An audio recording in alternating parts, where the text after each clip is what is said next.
कर कर वेखे कीता आपना जीव तिसदी वडियाई। गुरु नानक साहब समेर पर्वत के उपर सेधानाथा योगियों के नाल ज्ञान चर्चा कर रहे हैं। और जपजी साहब की 27 पौड़ी के अखीर विच फरमान करते हैं, कर कर वेखे कीता अपना। परमेश्वर आप अपना कीता होया आपे वेखते ने।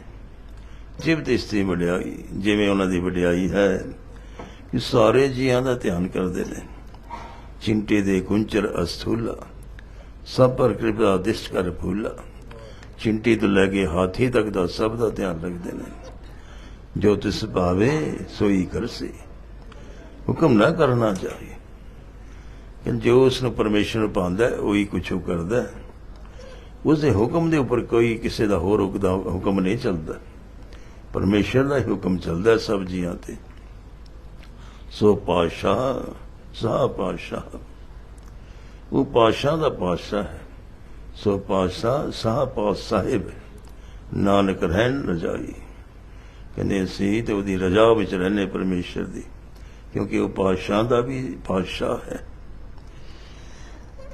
उसके हुक्म दे विच ही सारा संसार चलता है। अपना कोई हुक्म चलाना चाहे तो किसी का नहीं चलता, भावें राजा महाराजा पातशाह हो। तो सच्चे पातशाह का पातशाह वड्डा पातशाह परमेश्वर आप है। एक नगर दे विच एक सेठ रहता है। समा पा के वो निर्धन हो गया। ये सोचता हूँ इस शहर च मेरा कम चलना नहीं, क्योंकि सब नूं पता मैनू घाटा पै गया, बहुत विश्वास नहीं करते लोग। थोड़े जे 5 सोने की मोहरां रह गई कोल। सोचा दूजे शहर जाके कम करिए। ऐसा विचार करके वो चल पिया। परिवार नूं कह गया भी मेरा कम चलेगा तो तां मैं तुहानूं उत्थे बुला लांगा। कल्ला ही चला गया, क्योंकि कम च बड़े घाटे पै गए सी। चलदा जांदा तां रस्ते च एक महात्मा दिसे, बड़ा तेज नूर है। कहते कल्ले चलने, चलो महात्मा जी भी इधर ही जा रहे, नाल चलते हैं, कोई बचन विलास कर लांगे। महात्मा जी किधर जा रहे हो? कहते उसे नगर वाले पासे जा रहे। कहते महाराज असी भी जा रहे हैं, तुहाडे नाल चलिए। महात्मा कहते जा चल सकते हो, सड़क है, कोई भी चले नाल। चुप करके चले ने। इन्हें जो सेठ कहते महाराज कोई बचन विलासी सुना दियो, कोई कथा वार्ता सुना दियो। महात्मा कहते साड़ी कथा वार्ता मुफ्त नहीं होती। कहते महाराज की चाहते फिर आप? कहते एक कथा सुननी चाहते हो, की सुनना चाहे बचन सुनना चाहते हो? कहते हाँ महाराज। कहते एक मोहर लगेगी। सुधे 5 मोहर का कोली ने। चलो हो सकता है भी बड़ी बड़ी कम की कोई गल दसन बड़े नूर जलाल वाले चेहरे वाले महापुरुष ने। हो सकता उत्थे व्यापार च मेरा इन्हां दा दस्सिया कोई कम उत्थे मेरे कम च बेहतरी लिया देवे। उन्हें एक मोहर देती सोने दी, लो महाराज। और ऐसी कथा सुनाई मेरी जिंदगी जड़ी कम आवे। महापुरुष कहने लगे देखो व्यापार करने जा रहे हो, जब तक तुहाडा कोई व्यापार चलता नहीं, व्यापार मिलता नहीं, तरीका बनता नहीं, खाली नहीं बहना। कोई कम लग जाना, भावें छोटा होवे वड्डा होवे, वेले नहीं बैठना। कहते ठीक है महाराज। फिर बस कथा समाप्त हो गई। कहते महाराज ये तो उपदेश किताब ने कथा थोड़ी सुनाई। कहते साड़ा उपदेश ही साड़ी कथा है। कहते महाराज को होर बचन सुनाओ। कहते मेरी एक होर मोहर लगेगी। सोचन लगे सेठ जी मैं तो मोहर ले जाने कारोबार वास्ते, तो एक मोहर तो अगे देती, हूँ 4 बच गई ने। कहते मेरी कथा होर सुननी तो एक मोहर होर लगेगी। चलो जिवें महाराज हुक्म करे। कहते लो महाराज एक मोहर होर ले लो, मैंने कोई होर कथा सुना दे। कहने लगे देखो दूसरे दा हक कदी नहीं दबाना, जो तुहाडा है उही तुहाडा है। दूसरे दे धन दे लोभी नहीं बनना, इच्छा नहीं रखनी, ये बेईमानी होंदी है। और बेईमानी अज नहीं तो कल प्रगट हो जाती है, और उस बरकत नहीं होंदी। और जब धर्मराज को जाके भी उसकी मारा खानी पैंदी। इस करके दूसरे के धन के उपर कभी निगाह नहीं रखनी। जो तुहाडा है वही तुहानूं मिलेगा। कभी बेईमानी का ध्यान नहीं करना। अपना हक जो तुहाडा वही लेना है। दूसरे के हक के पैसे छीनने नहीं, लुटने नहीं, बेईमानी नहीं करनी। कहते महाराज फिर कहते बस होगी कथा समाप्त। बड़े हैरान हुए, कहते महाराज तुसीं मैनूं इन्नी छोटी गल्लां कहते उपदेश करदे हो, होर कुछ कहते होर फिर एक होर मोहर लगेगी। सोचा चलो कोई गल नहीं, तीसरी मोहर भी दे दी। कहते दोस्तों महाराज कभी किसी का रहस्य खोलना नहीं, किसी का पर्दा नहीं खोलना। परमेश्वर सारिਆਂ ਦੇ पर्दे पा के रखता। परमेश्वर सब देखता पिया, लेकिन किसी ਨੂੰ दसदा नहीं, ਉਹਨੂੰ भी नहीं दसदा भी तेरी गल मैनूं पता है कि तू की करदा है पर्दे विच। किसी का रहस्य खोलना नहीं, गुप्त रखना। परमेश्वर सब दी बातां गुप्त रखदा। इस करके उस गल ते पर्दा पा देना। आम तौर पर दुनिया जरा जी गल पता नहीं वधा के दस देंदे ने, मैं देखो ऐसा बंदा है, पर कहते किसी की गल दसने ही कोई नहीं। ठीक है महाराज, वो सोचता हुण कोई कहानी सुनाणगे, कहते बस इन्ना ही बचना। 2 मोहरां रह गई हुण सेठ जी कोल। कहते होर महाराज कोई बचन, कहते होर मोहर लगेगी।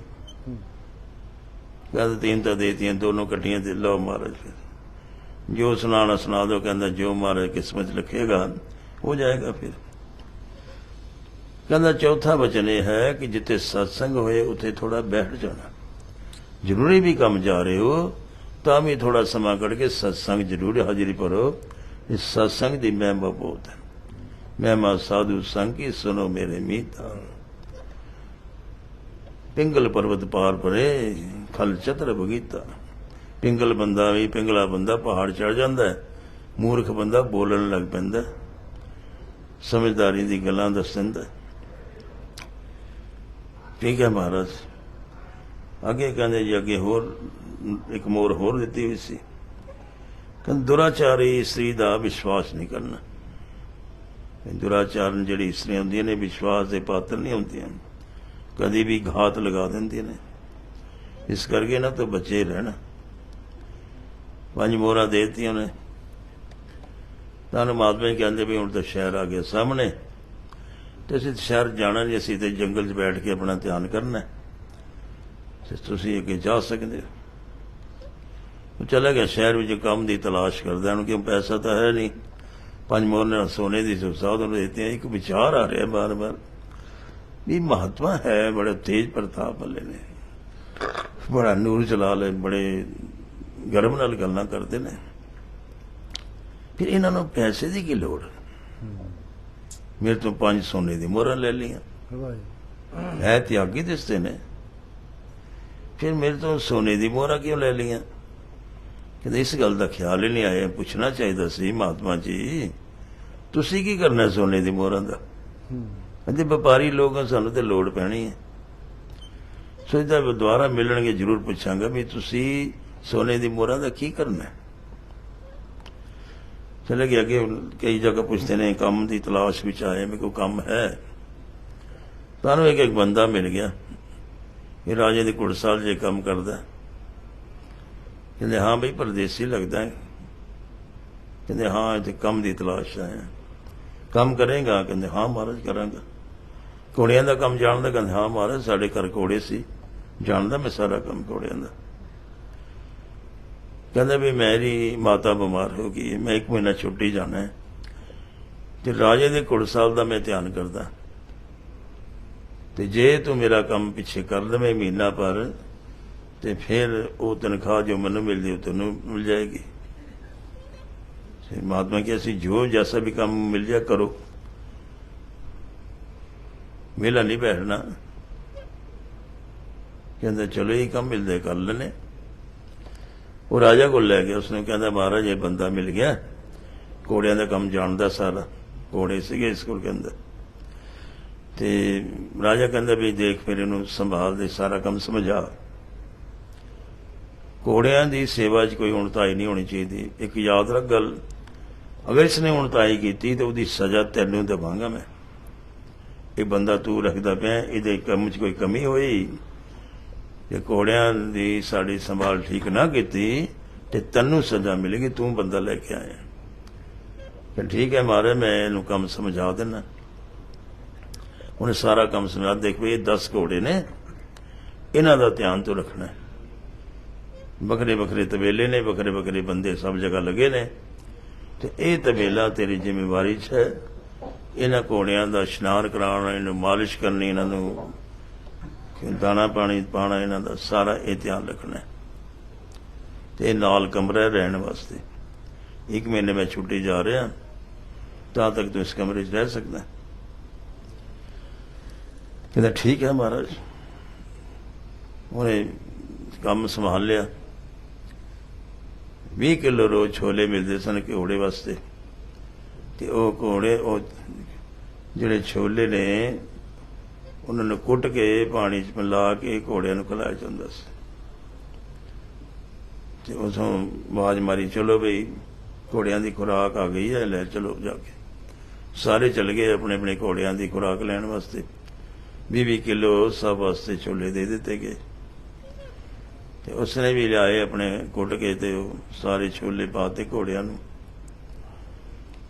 ਸੰਭਾਲ ਕਰਕੇ ਫਿਰ ਸੋਚਦਾ ਵੀ ਚਲੋ ਹੁਣ ਥੋੜਾ ਟਾਈਮ ਹੈ, ਵੀ ਬਾਕੀ ਬੰਦਿਆਂ ਕੋਲ ਬੈਠਦੇ ਆ ਜਿਹੜੇ ਘੋੜੇ ਵਾਲੇ ਨੇ। ਉਹ ਤਾਂ ਚਲੇ ਗਏ, ਦੇਖਦਾ ਤਾਂ ਸ਼ਰਾਬਾ ਪੀ ਰਹੇ ਨੇ। ਬੜਾ ਹੈਰਾਨ ਹੋਇਆ, ਕਹਿੰਦੇ ਤੁਸੀਂ ਕੰਮ ਪੂਰਾ ਕੀਤਾ ਨਹੀਂ ਤੇ ਹੁਣੇ ਸ਼ਰਾਬਾਂ ਪੀਣੇ ਸ਼ੁਰੂ ਕਰਤੀਆਂ। ਉਹ ਵੀ ਜਾਣਦੇ ਸੀ ਨਵਾਂ ਬੰਦਾ ਆਇਆ। ਕਹਿੰਦੇ ਕੰਮ ਤਾਂ ਅਸੀਂ ਪੂਰਾ ਕਰਤਾ ਹੋਇਆ, ਕਿ ਛੋਲੇ ਤਾਂ ਤੁਹਾਡੇ ਲਿੱਥੇ ਪਏ ਆ। ਉਹ ਕਹਿੰਦਾ ਉਹ ਛੋਲੇ ਘੋੜਿਆਂ ਨੂੰ ਖਿਲਾ ਚੁੱਕਿਆ ਸੀ। ਕਹਿੰਦੇ ਇਹ ਕਿਹੜੇ ਪਏ ਨੇ? ਕਹਿੰਦੇ ਅਸੀਂ ਬਾਜ਼ਾਰ ਵੇਚਣੇ ਨੇ। 10 ਕਿਲੋ ਛੋਲੇ ਜਿਹੜੇ ਉਹ ਅਸੀਂ ਘੋੜਿਆਂ ਨੂੰ ਪਾ ਦਈਦਾ, 10 ਕਿਲੋ ਵੇਚ ਲਈਦਾ, ਤੇ ਫਿਰ ਉਹਨਾਂ ਦੀ ਸ਼ਰਾਬਾਂ ਜਰੂਬਾਂ ਲਿਆਉਂਦੇ ਤੇ ਪੀਂਦੇ ਨੇ, ਆਨੰਦ ਕਰਦੇ ਆ। ਉਹ ਕਹਿੰਦਾ ਇਹ ਤਾਂ ਬੇਈਮਾਨੀ ਹੈ ਬਈ। ਉਹ ਕਹਿੰਦਾ ਤੂੰ ਨਵਾਂ ਆਇਆ ਨਾ, ਤੈਨੂੰ ਬੇਈਮਾਨੀ ਦਿਸਦੀ ਹੈ। ਕਹਿੰਦਾ ਏਦਾਂ ਨਾ ਕਰੀਏ, ਜਿੰਨੀ ਤਨਖਾਹ ਤਾਂ ਅਸੀਂ ਘਰ ਭੇਜ ਦਿੰਦੇ ਹਾਂ, ਤੇ ਫਿਰ ਅਸੀਂ ਮੌਜ ਮਸਤੀ ਕਰਨੀ ਤਾਂ ਕਿੱਥੋਂ ਕਰੀਏ? ਫਿਰ ਇਸੇ ਤਾਂ ਨਹੀਂ ਕਰੀਦਾ। ਬੇਈਮਾਨੀ ਕਾਹਦੀ ਹੈ? ਤੈਨੂੰ ਪਤਾ ਨਹੀਂ ਗੱਲ ਦੀ। ਤੂੰ ਵੀ ਆਪਣੇ ਛੋਲੇ ਵੇਚ ਲਿਆ ਕਰ ਤੇ ਆਪਣਾ ਮਜ਼ਾ ਕਰੇਗਾ। ਆ ਗਿਆ ਸੋਚ ਕੇ ਘਰ ਆਪਣੇ ਕਮਰੇ 'ਚ, ਸੋਚਦਾ ਹੈ ਵੀ ਸੱਚਮੁੱਚ ਮੈਂ ਵੀ ਇੱਦਾਂ ਹੀ ਕਰਾਂ। ਵੀ 10 ਕੋਲੇ ਹੁਣ ਘੋੜੇ ਨੇ ਥੋੜ੍ਹੀ ਬੋਲਣਾ ਮੈਨੂੰ ਖੁਰਾਕ ਅੱਧੀ ਮਿਲੀ। 10 ਕਿਲੋ ਛੋਲੇ ਵੇਚ ਲਿਆ ਕਰਾਂਗੇ, ਪੈਸਾ ਇਕੱਠਾ ਹੋਏਗਾ, ਫਿਰ ਵਪਾਰ ਕਰ ਲਾਂਗੇ। ਇੱਦਾਂ ਹੀ ਇਕੱਠਾ ਕਰਨਾ ਪੈਣਾ ਤੁਹਾਨੂੰ। ਐਸਾ ਸੋਚਦਾ ਪਿਆ ਵੀ ਮੈਂ ਕੱਲ ਇਸ ਤਰ੍ਹਾਂ ਕਰਾਂਗਾ। ਤੁਹਾਨੂੰ ਅਚਾਨਕ ਆਵਾਜ਼ ਆ ਗਈ ਮਹਾਤਮਾ ਦੀ। ਇਹ ਮਹਾਤਮਾ ਨੇ ਦੂਸਰਾ ਉਪਦੇਸ਼ ਕੀਤਾ ਸੀ, ਦੂਸਰੇ ਦੇ ਧਨ ਤੇ ਨਜ਼ਰ ਨਹੀਂ ਰੱਖਣੀ, ਆਪਣਾ ਹੱਕ ਦਾ ਧਿਆਨ ਰੱਖਣਾ, ਉਸ ਬਰਕਤ ਹੁੰਦੀ ਹੈ। ਦੂਸਰੇ ਦਾ ਧਨ ਚੋਰੀ ਕਰਨਾ, ਉਤੇ ਡਾਕਾ ਮਾਰਨਾ, ਇਹ ਪਾਪ ਹੈ, ਉਸ ਬਰਕਤ ਨਹੀਂ ਹੁੰਦੀ। ਜਦੋਂ ਪਤਾ ਲੱਗਾ ਇਹ ਗੱਲ, ਤਾਂ ਹੀ ਬੇਇੱਜ਼ਤੀ ਵੀ ਹੋਏਗੀ, ਧਨ ਵੀ ਚਲਾ ਜਾਏਗਾ, ਧਰਮਰਾਜ ਕੋਲ ਹੀ ਮਾਰਾਂ ਖਾਣੀਆਂ ਪੈਣੀਆਂ। ਇਸ ਕਰਕੇ ਆਪਣੇ ਧਨ ਤੇ ਵਿਸ਼ਵਾਸ ਰੱਖੋ। ਪਰਮੇਸ਼ਰ ਜੋ ਦਿੰਦਾ ਹੈ ਬਸ ਉਹੀ ਸਭ ਕੁਝ ਆਪਣਾ ਹੁੰਦਾ ਹੈ। ਇੱਕਦਮ ਖਿਆਲ ਆਇਆ ਵੀ ਮਹਾਤਮਾ ਨੇ ਕਿਹਾ ਸੀ ਵੀ ਕਿਸੇ ਦਾ ਹੱਕ ਦਾ ਪੈਸਾ ਨਹੀਂ ਲੈਣਾ। ਸੋਚਦਾ ਫਿਰ ਛੱਡੋ, ਮੈਂ ਕਾਹਨੂੰ ਫਿਰ ਇਹ ਕਰਨਾ, ਜੋ ਠੀਕ ਹੈ ਉਹ ਕਰੀਏ। ਉਹ ਪੂਰਾ ਰਾਸ਼ਨ ਦਿੰਦਾ ਘੋੜਿਆਂ ਨੂੰ, ਪੂਰੀ ਧਿਆਨ ਰੱਖਦਾ। ਨਦੀ ਕਿਨਾਰੇ ਲਿਜਾਣਾ, ਉਹਨਾਂ ਨੂੰ ਇਸ਼ਨਾਨ ਕਰਾਉਣਾ, ਫਿਰ ਉਹਨਾਂ ਨੂੰ ਘਾਹ ਵਗੈਰਾ ਇਤਿਆਦਿ ਉੱਤੇ ਚਰਾ ਕੇ ਫਿਰ ਘਰ ਆ ਕੇ ਘੋੜਿਆਂ ਨੂੰ ਫਿਰ ਛੋਲੇ ਦੇਣੇ, ਮਾਲਿਸ਼ ਕਰਨੀ, ਪੂਰਾ ਧਿਆਨ ਕਰਨਾ। ਘੋੜੇ ਬੜੇ ਸੁੰਦਰ ਪ੍ਰਸੰਨ ਨੇ, ਪੂਰੀ ਖੁਰਾਕ ਮਿਲਦੀ। ਇਹਨੇ ਰਾਜਾ ਵਜ਼ੀਰ ਨੂੰ ਕਹਿਣ ਲੱਗਾ ਬੜੇ ਦਿਨ ਹੋ ਗਏ ਘੋੜਿਆਂ ਵੱਲ ਨਹੀਂ ਗਏ, ਸਾਰਿਆਂ ਨੂੰ ਸ਼ਾਹੀ ਮੈਦਾਨ 'ਚ ਲਿਆਓ ਘੋੜਿਆਂ ਨੂੰ, ਜਰਾ ਦੇਖੀਏ। ਘੋੜਿਆਂ ਦਾ ਬੜਾ ਸ਼ੌਕੀਨ ਸੀ ਰਾਜਾ, ਬੜਾ ਧਰਮਾਤਮਾ ਖਿਆਲ ਦਾ ਸੀ, ਬੜਾ ਵਿਚਾਰਵਾਨ ਔਰ ਬੜਾ ਦਿਆਲੂ ਸੀ ਰਾਜਾ। ਉਹਨੇ ਹੁਕਮ ਕੀਤਾ ਵੀ ਸਾਰੇ ਤਬੇਲੇ ਵਾਲੇ ਆਪਣੇ ਘੋੜੇ ਲੈ ਕੇ ਸ਼ਾਹੀ ਮੈਦਾਨ 'ਚ ਆ ਜਾਓ। ਸਾਰੇ ਪਹੁੰਚ ਗਏ। ਰਾਜਾ ਦੇਖਦਾ, ਉਹ ਦੇਖਦਾ ਇਹ ਤਾਂ ਬੜੇ ਕਮਜ਼ੋਰ ਘੋੜੇ ਹੋ ਗਏ। ਕਹਿੰਦੇ ਇਹਨਾਂ ਨੂੰ ਪੂਰੀ ਖੁਰਾਕ ਦਿੱਤੀ ਜਾ ਰਹੀ ਹੈ ਵਜ਼ੀਰ, ਫਿਰ ਘੋੜਿਆਂ ਦੀ ਕੀ ਹਾਲਤ ਹੋਈ ਪਈ ਹੈ? बड़ा दुखी होए राजा भी मेरे इन्ने सोहने घोड़े सन की होया इहनूं दुबले पतले होए मैनूं रोगी जे लगदे ने सारे बड़े आलीशान घोड़े मैं लैके आया सारे इन्हां दी हालत की होई पई है। सारे घोड़े देखे राजा बड़ा ही मन दुखी होया। अखीर जदों पहुंचा तो उत्थे उस सेठ दे घोड़े सी जिहने सेठ नूं लाया सी देखिया बड़े तगड़े बड़े चुस्त घोड़े ਉਹਦੇ बड़ा प्रसन्न होया। राजा ए देखो घोड़े ने इन्हें संभाल पूरी रखी है। राजा नूं शाबाशी दिंदा कहंदा तू कल दरबार हाजिर हो जाए। वो चला गया दरबार विच कि महाराज आपने बुलाया। हाँ मैं असीं बड़े प्रसन्न तो घोड़े बड़ी संभाल रखी घोड़ियां दी सारे कमजोर घोड़े नजर आए सिर्फ तेरे वाले घोड़े बड़े चुस्त प्रसन्न दिसे सन बड़े सोहने लिश्क रहे सन। घोड़े दा मालिश की है कहता रोज मालिश करदा मैं उन्हां दी ते बाकी घोड़े कहते इस तरह क्यों लिसे ने। कहते महाराज बाकी नूं बुला के पुछ लो। बाकी नूं सारिआं नूं बुलाया भी दसो जद की खुराक पूरी दी जा रही है ये जिहड़ा नवां बंदा आया इहदे घोड़े ठीक ने वो तुहाडे घोड़े इसे लिसे ने बिल्कुल रोगी होए पे कमजोर होए पे ने। कल युद्ध च ले जाना होया तो घोड़े की करनगे उत्थे की कर रहे तुसीं। वो सेठ जी कहने लगे महाराज मैं गुस्ताखी माफ इन्हां दी गल दसां मैं गया इन्हां दे कोल शराबां पी रहे सन अद्धे चने बेच देंदे ने अद्धे चने देंदे ने घोड़ियां नूं इस करके घोड़े कमजोर हो गए ने। ये सच्ची गल महात्मा के सच बोलना चाहिए। राजा नूं बड़ा गुस्सा चढ़िया भी मेरे घोड़े नूं पूरी खुराक मिलती है अद्धी खा जाते बिच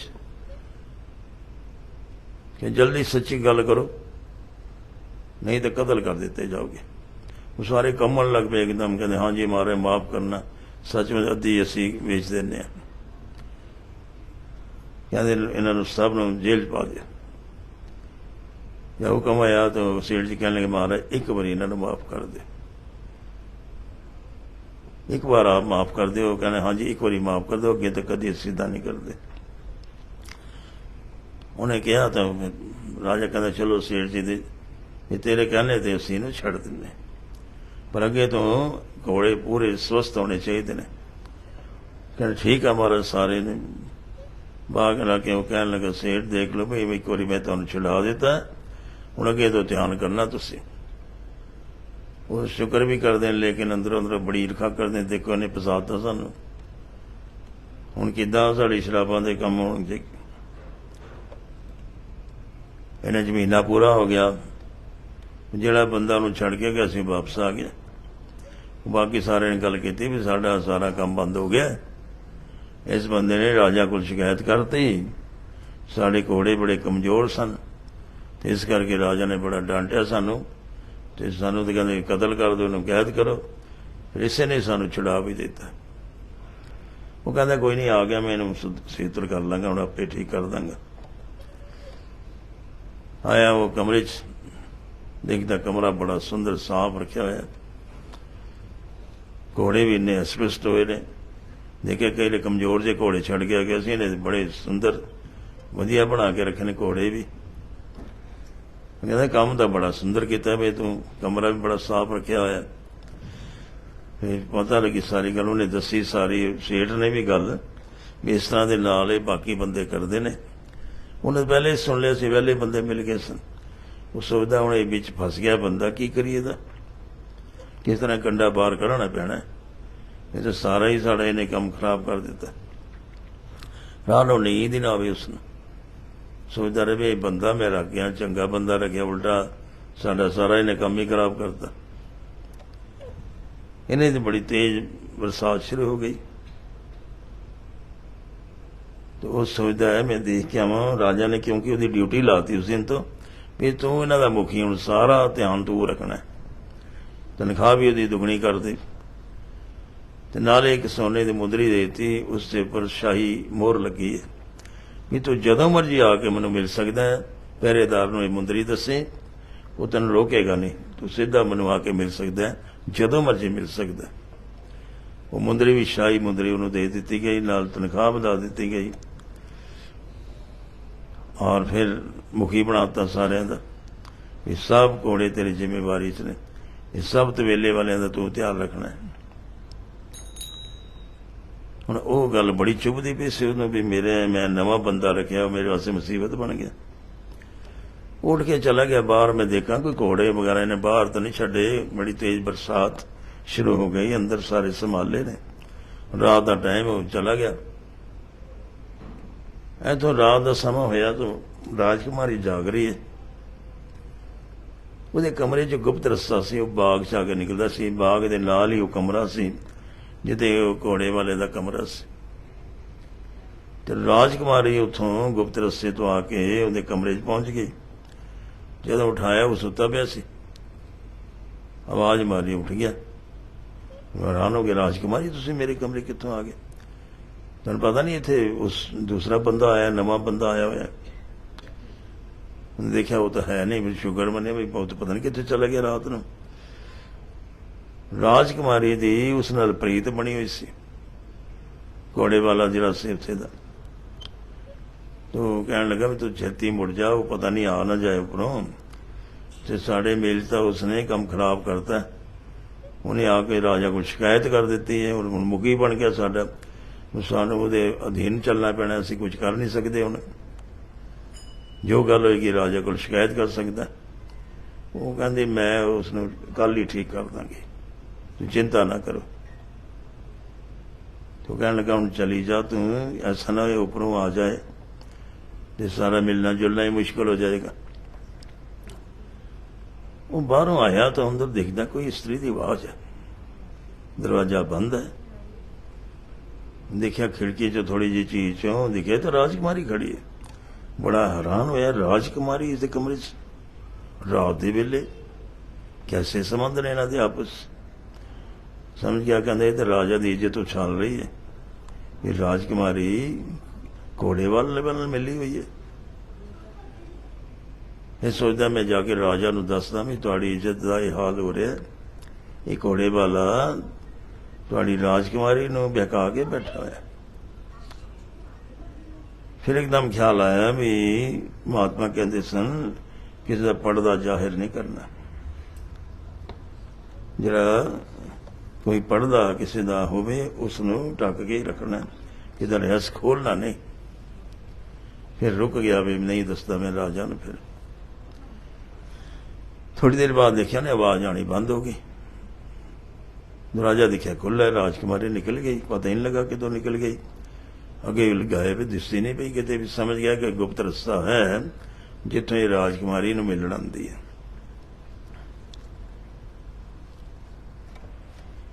ਔਰ ਫਿਰ ਰਾਤ ਦਾ ਸਮਾਂ ਜਦੋਂ ਗਈ, ਰਾਜਕੁਮਾਰੀ ਨੇ ਆਪਣੇ ਕਮਰੇ 'ਚ ਪਹੁੰਚ ਕੇ ਚੀਕਣਾ ਸ਼ੁਰੂ ਕਰਤਾ। ਨਾਲ ਰਾਜੇ ਦਾ ਕਮਰਾ ਸੀ। ਦੌੜਾ ਆਇਆ ਰਾਜਾ, ਕਿਉਂਕਿ ਰਾਣੀ ਦੀ ਮੌਤ ਹੋ ਗਈ ਸੀ। ਇਸ ਨੂੰ ਰਾਜੇ ਨੇ ਹੀ ਪਾਲਿਆ ਸੀ, ਬੜਾ ਇਹਦੇ ਨਾਲ ਪਿਆਰ ਕਰਦਾ ਸੀ। ਜੋ ਇਹ ਮੂੰਹ ਤੋਂ ਕਹੇ ਉਸੇ ਵੇਲੇ ਉਹ ਚੀਜ਼ ਹਾਜ਼ਰ ਹੁੰਦੀ ਸੀ। ਉਹ ਸਮਝਦਾ ਸੀ ਵੀ ਮੇਰੇ ਕੋਲ ਇਹ ਨਿਸ਼ਾਨੀ। ਰਾਣੀ ਨਾਲ ਵੀ ਤਾਂ ਬੜਾ ਪਿਆਰ ਸੀ। ਇੱਕੋ ਹੀ ਨਿਸ਼ਾਨੀ ਮੇਰੀ ਬੇਟੀ ਹੈ ਮੇਰੇ ਕੋਲ, ਤੇ ਉਹਦਾ ਉਹ ਬੜਾ ਪਿਆਰ ਲਾਡ ਧਿਆਨ ਰੱਖਦਾ ਸੀ। ਜਿਉਂ ਉਹਨੇ ਚੀਕ ਮਾਰੀ, ਇੱਕਦਮ ਦੌੜਿਆ ਗਿਆ ਰਾਜਾ। ਦੀ ਰਾਤ ਦਾ ਸਮਾਂ, ਕੀ ਹੋ ਗਿਆ ਬੇਟੀ ਨੂੰ? ਪੁੱਛਿਆ ਉਹਨੂੰ, ਬੜੀ ਘਬਰਾਈ, ਕੀ ਹੋਇਆ? ਕਹਿੰਦੇ ਮਹਾਰਾਜ ਜਿਹੜਾ ਤੁਸੀਂ ਨਵਾਂ ਬੰਦਾ ਰੱਖਿਆ ਨਾ, ਮੇਰੀ ਇੱਜ਼ਤ ਤੇ ਹੱਥ ਪਾਉਣ ਆਇਆ ਸੀ, ਹੁਣੇ ਮੈਂ ਚੀਕ ਮਾਰੀ, ਦੌੜ ਗਿਆ, ਖਿੜਕੀ ਤੋਂ ਛਾਲ ਮਾਰੀ ਉਹਨੇ। ਰਾਜਾ ਨੂੰ ਬੜਾ ਗੁੱਸਾ ਚੜਿਆ ਵੀ ਮੈਂ ਸੋਚਦਾ ਬੜਾ ਕਾਬਲ ਆਦਮੀ ਹੈ, ਇੰਨਾ ਉਹ ਬੇਈਮਾਨ ਆਦਮੀ ਹੈ। ਮੈਂ ਤਾਂ ਉਸ ਨੂੰ ਸਗੋਂ ਮੁਖੀ ਬਣਾਤਾ, ਮੁੰਦਰੀ ਦੇਤੀ ਵੀ ਤੂੰ ਜਦ ਮਰਜੀ ਆ ਕੇ ਮਿਲ ਲੈ। ਤੇ ਐਸਾ ਬੇਈਮਾਨ ਬੰਦਾ ਨਿਕਲਿਆ। ਉਹ ਕਹਿਣ ਲੱਗੇ ਉਹਦਾ ਸਿਰ ਮੈਨੂੰ ਕੱਲ ਚਾਹੀਦਾ ਹਰ ਹਾਲਤ 'ਚ। ਮੇਰੀ ਇੱਜ਼ਤ ਤੇ ਉਹਨੇ ਹੱਥ ਪਾਇਆ ਤੇ ਮੈਨੂੰ ਉਹਦਾ ਸਿਰ ਚਾਹੀਦਾ। ਰਾਜਾ ਕਹਿੰਦਾ ਕੱਲ ਹੀ ਉਸ ਨੂੰ ਮਾਰ ਦਿੱਤਾ ਜਾਏਗਾ। ਐਸਾ ਬੇਈਮਾਨ ਬੰਦਾ, ਕੱਲ ਹੀ ਉਹਨੂੰ ਮੌਤ ਦੀ ਸਜ਼ਾ ਦਿੱਤੀ ਜਾਏਗੀ। ਤੂੰ ਨਿਸ਼ਚਿੰਤ ਹੋ ਕੇ ਮੇਰੇ ਕਮਰੇ 'ਚ ਆ ਕੇ ਸੌਂ ਜਾ। ਉਹਨੂੰ ਆਪਣੇ ਕਮਰੇ 'ਚ ਲਿਆ ਰਾਜਾ। ਨਾਨੂੰ ਸੋਚਦਾ ਵੀ ਕੱਲ ਉਹਨੂੰ ਮੌਤ ਦੀ ਸਜ਼ਾ ਦੇਣੀ ਹੈ। ਇੱਕਦਮ ਫਿਰ ਖਿਆਲ ਆਇਆ ਰਾਜਾ ਨੂੰ ਵੀ ਮੈਂ ਬੁਲਾਵਾਂਗਾ, ਮੰਤਰੀ ਨੂੰ ਕਹਾਂਗਾ ਉਸ ਬੰਦੇ ਨੂੰ ਬੁਲਾਓ, ਇਹਨੂੰ ਮੌਤ ਦੀ ਸਜ਼ਾ ਦੇਣੀ ਸਾਰੀ ਸਬਬ ਜੀ ਕਾਹਦੇ ਵਾਸਤੇ? ਤੁਸੀਂ ਕਾਲੀ ਨੂੰ ਇਨਾਮ ਦਿੱਤਾ, ਅੱਜ ਕਹਿੰਦੇ ਮੌਤ ਦੀ ਸਜ਼ਾ। किस वास्ते, की गलती के उपर? तो मैं की बोलांगा इन्हें की गलती की? जे मैं कहांगे भी मेरी बेटी के कमरे च आया तो बड़ी बदनामी है, भावें मेरे मुँह ते कोई ना कहे, लेकिन बाहर तो दुनिया कई तरह की गल्लां करेगी कि ये बेटी के कमरे च गया, इसकी बेटी ठीक नहीं राजा दी, किस तरह चला गया, 100 गल्लां होणगियां। तो इस करके मौत की सज़ा नहीं दे सकते। पर बेटी ने कह दिता मैनूं सिर चाहिए, नहीं तो मैं आप मर जावांगी। बेटी की गल तो मननी ही पैनी है। रात भर राजा नींद नहीं आई, सोचता रहा करा कि सवेरे सवेरे सोचता भी मैनू गुप्त तरीके नाल मरवा देवां, ये ठीक रहेगा। तो कहते जलाद नूं बुलाइए। फिर वो सवेरे सैर करने बहाने राजा आप गया भी किसी नूं गल पता ना लगे। घोड़े ते सवार होकर जलाद नूं मिलन गया। जलाद रस्ते च ही मिल गया। उन्हें कहते भी एक पासे आ जा, कांते दे नाल गल करनी। महाराज हुक्म करो। कहते एक बंदे नूं कतल करना है। कहते महाराज आप बुला लेना मनु, जिसनों सज़ा देनी हुई उसनों फिर जो तुहाडा मुकदमा फैसला होएगा। कि नहीं गुप्त है भाई ये काम, दरबार च नहीं होएगा, ना किसी ने दसना है, इनाम दिता जाएगा तेन। जे तू इस तरह ना किया तो तेन भी मौत की सज़ा दी जा सकती है। इस करके तू गुप्त ये काम करना है। तेरे को मैं एक बंदा भेजांगा तो वह तू सिर वढ़ देना है। दूसरा बंदा आएगा तो उन्होंने सिर थैले च पा के दे देना है, तो तेनों इनाम मिलेगा। कहते महाराज जज साहब का हुक्म, मैं तो आपका हुक्म मनना है। तो कल सवेरे कहते बंदा आएगा तेरे को, जरा पहला बंदा है वह सिर वढ़ देना, जो दूजा आएगा तो उन्हें वो सिर दे देना। उन्हें कहा, उन्हें राजकुमार ने कहा मैंने सिर लिया के दो, मैं आप देखना चाहते हैं, वैसे बंदे का मैं सिर वढ़िया देखना है। तो राजा कहते वो धड़ का तू तंदूर पा के संस्कार कर दी, पिछे तेरा तंदूर बलता रहा, तो वो सिर लिया के सानू देना। ठीक है महाराज। राजा निश्चिंत हो गया भी हुण चलो बेटी की इच्छा है भी उसनूं मार दिता जाए। वापस आया राजा तो उसनूं बुला के कहंदा भी तू जाना सवेरे उहदे कसाई कोल, जलाद कोल, ते मेरी उस कोल एक चीज़ पई लैके आनी है। तू मेरा विश्वास पात्र, इस करके तैनूं भेजा जा रहा। तो ठीक है महाराज, जज साहब का हुक्म। बड़ा सोचता जलाद को सवेरे की लैन जाना है। चलो राजे का हुक्म है। सवेरे उठिया हुण जा रहा, रस्ते च उत्थे देखदा तो महात्मा सत्संग कर खड़ा हो गया। चलो महात्मा के दर्शन कर चलीए थोड़े, कि महात्मा के बचन बड़े कम आ रहे हैं, तो महात्मा लोग ने, चलो दर्शन कर चलीए इन्हां दे। नमस्कार की महात्मा जी ने। महात्मा ने इशारा किया बैठ जाओ। कहने लगा महाराज मैनू कोई जरूरी काम है, फिर बैठांगा थोड़े को। उठ के जान लगा, तानू ख्याल आया महात्मा ने कहा सी जिस सत्संग होए उत्थे बह जाना, थोड़ा जरूरी भी काम जाना है तो भी थोड़ा जिहा बैठ जाना चाहिए, क्योंकि सत्संग अमोलक वचन मिलते हैं, महिमा होंदी सत्संग की, इस करके थोड़ा समा बैठ जाना। फिर बैठ गया। फिर वो समझ महात्मा ने कहा सी भी उत्थे बैठ जाना है, सत्संग सुनता रहा। हुण पिछे राजा सोचता मैं किस बंदे नूं भेजा जिहड़ा उहदा सिर लैके आवे। अचानक कोई बंदा दिस गया उन्होंने, जिन्हें राजकुमारी नाल मित्रता बनाई, जिन्हें उसनूं काम ते रखिया सी। क्या जाओ भी उसनूं बुला के लै, सिपाही नूं भेजा। कहंदे ये बंदा ठीक है। उन्हें कहा जाओ भी फलानी जलाद कोल जाओ, और मेरे एक चीज़ है, मेरी उस कोल समान है कोई, वो लैके मेरे को आओ, सीधे गुप्त ले आना, किसी को दसना नहीं।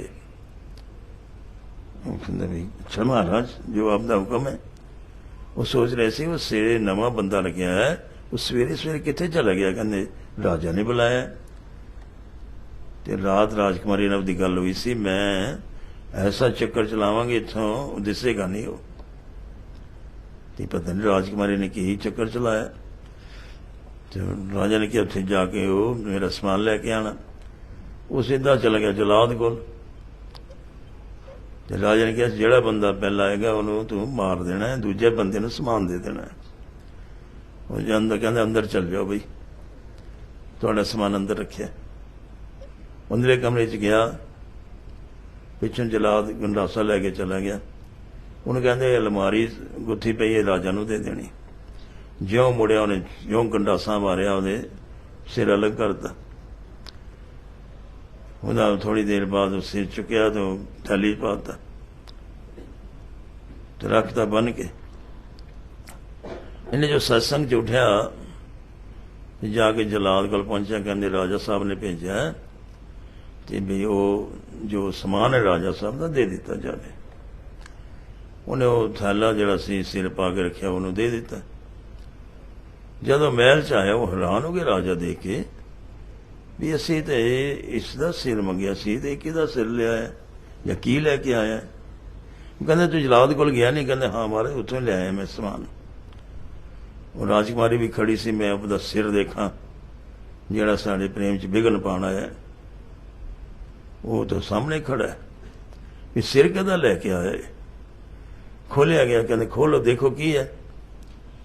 उन्हें खोलिया, देखा, एकदम हैरान रह गए। तो वही बंदा जिन्हें मैंने काम ते रखा सी। और राजकुमार ने ज्यों देखा गश पै गई, खूब मेरा प्रेमी मारता था। उन्हें खिंच ली तलवार एकदम राजा दी, अपने पेट च वाड़ते। कहते मैं भी तेरे बिना नहीं रह सकती। ये खेड़ ही पुठी हो गई। जिन्हों मारना सी वो जिंदा खड़ा है, तो जिहड़ा मेरा प्रेमी सी उसे नूं मार दिता गया, उहदा सिर आ गया। राजा भी बड़ा हैरान होया कि राजकुमारी तड़फदी भी, पेट तलवार पाई उन्हें सारी। वैद बुलाए गए, दौड़े गए सारे, लेकिन वैद ने मना किया नहीं बच सकते। कलेजा पाड़ गया था। थोड़ा थोड़ा रुक रुक के बोलती। राजा पूछा बेटी तू कीता की होया की? कहती मेरा इहदा प्रेम से कई चिर दे सी मिलते सा, ये बिच विघन वास्ते आ गए ने, लैके भेद खोल दिता सारा उन्होंने। तो मेरा प्रेमी दुखी होया इस गल तो मैं क्या उन्होंने मैं मरवा दांगी। लेकिन वो मारिया नहीं गया, वो सामने खड़ा है। तो मेरा प्रेमी मारिया गया, मैं इस बिना जिंदा नहीं रहना। उस वेले उसका दम तोड़ दिता। राजा बड़ा ही मायूस हो गया एकदम। ये देखो इन्ना मेरा प्रेम बेटी नाल की कर दी पई है, आज तक मैनूं दस्सिया भी नहीं ने भी इन्हें संबंध बना के रखे ने। और फिर परमेश्वर की ऐसी लीला हुई, बड़ा विरक्त हो गया राजा भी। तो जो राज करने का लाभ ही कोई नहीं। मन से फिर संस्कार उहदा कीता, वापस आया। राजा बड़ा चिंता च, वजीरां नाल सलाह करदा। राजा कहंदा मैं की करा, मेरी पत्नी का बड़ा प्यार सी, वो चली गई।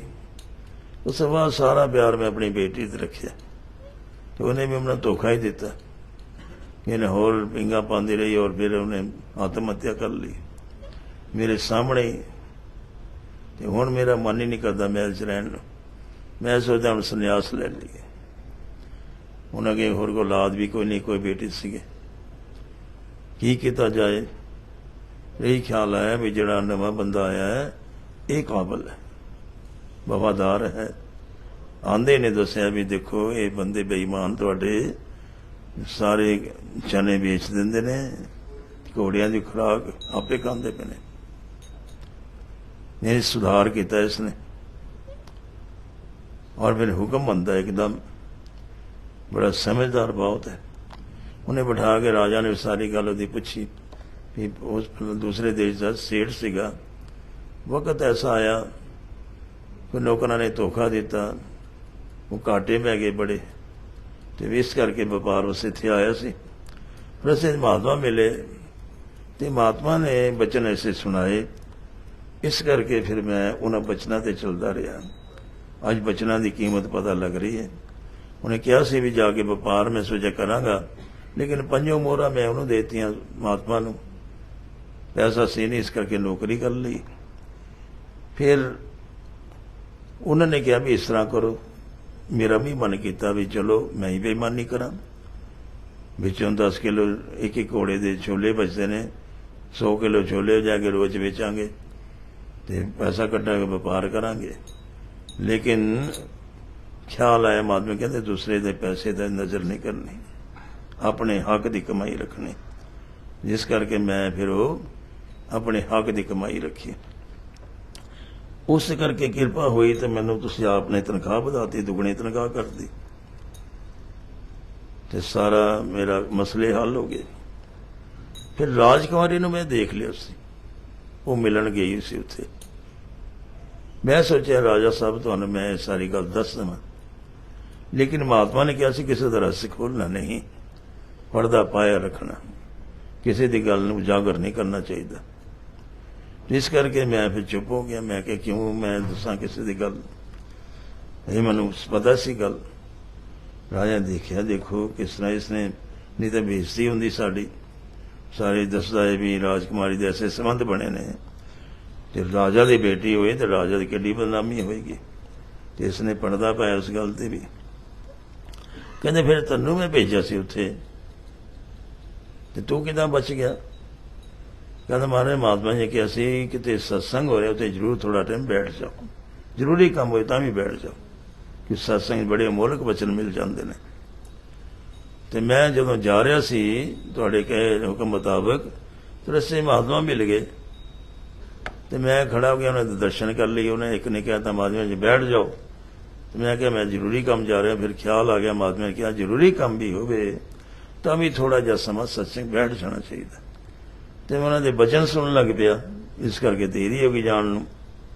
पिछे तुसीं हो सकदा उसनूं बंदे नूं भेजता जिहड़े मैनूं काम ते रखिया सी, ते ओह गया उन्हें उहदा सिर वढ़ता।